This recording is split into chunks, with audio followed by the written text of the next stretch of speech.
Hi everyone, Corey coming at you today, and I was feeling inspired to make a somewhat more personal video. The title of this video is Can I Be Gay and a Professional?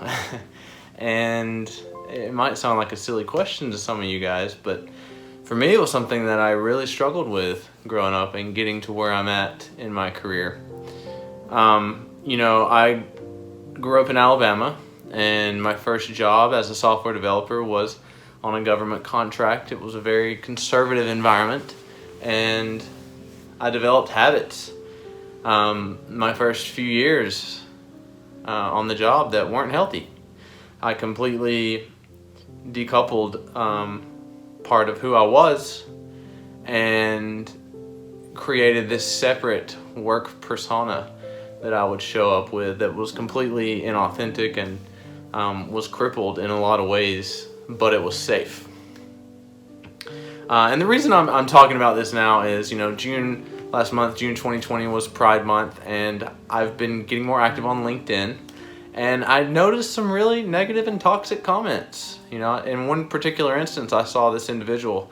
He was just very excited that his company was very pro-LGBTQ and had created a safe space for him. And the comments were just so toxic. One of the comments was like, hey, I don't care that you're gay, but I just don't want to hear about it. Or, hey, I don't care that you're gay, but it's that big but that is always there at the end. It's like, I don't care that you're gay, but I don't want you to tell me about it. It makes me uncomfortable. What you don't realize you're doing when you say stuff like that is you're creating a filter in the person's head, right? And what they're going to do is every interaction with you, every collaboration with you, every time they see you, they're going to run everything through that filter. Anything that they say. If they meet you in the lunchroom and you're having a meal with them and you're talking about your day or your weekend or anything, they're going to have the anti-gay filter going, and it's going to be picking and choosing little things that they won't say. And that is so anxiety ridden. It's a horrible way to exist, and I speak from experience because I did it, and it just keeps you full of stress and it stops you from really succeeding. So don't do that to people. Don't throw butt in there. It's fine that you're gay, but being gay isn't just a sexual thing. It's part of who we are. It's how we express our love. It's something that is very personal. So when you tell us, I don't care that you're like that, but don't bring it into the workplace, you're telling us to leave part of ourselves outside of the job. And when you do that, you're robbing the entire company of that authenticity, that creativity, that collaboration, and that communication that could really take you to the next level. You want people at their 100%. And so I got my first job in Austin, Texas, and this was 3 or 4 years out of college, and I had already developed that filter, the anti-gay filter, and I really wouldn't tell anybody.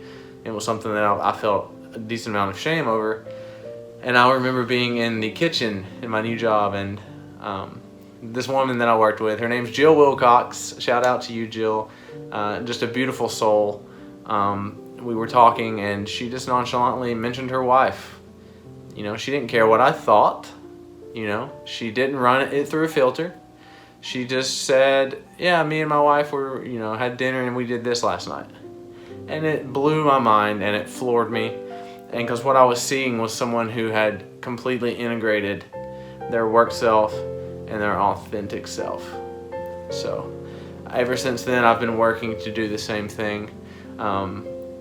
It's still a touchy subject. We still have a long way to go. I know there's a lot of people out there that don't feel comfortable admitting to being gay or showing that side of themselves in the office. And I want you to work to be more comfortable. It's not your responsibility to make other people feel good about you being authentic, So I want you to know that I'm here to support you, and I hope this gives you visibility just like Jill gave me, and inspire you to really get out there and bring your whole self to work every day. If you don't, 5-10 years down the road, you're going to be incredibly unhappy, and you're not going to know why. And you'll have these two versions of yourself that are just so far apart that it's going to be so challenging to get them back together.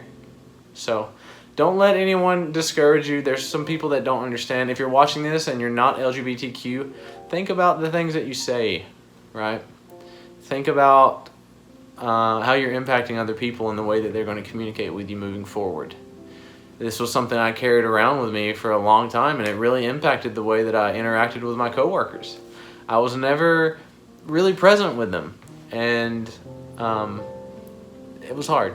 So thank you guys for listening. I hope you got something out of this, and hopefully I'll see you in the next video. Bye-bye.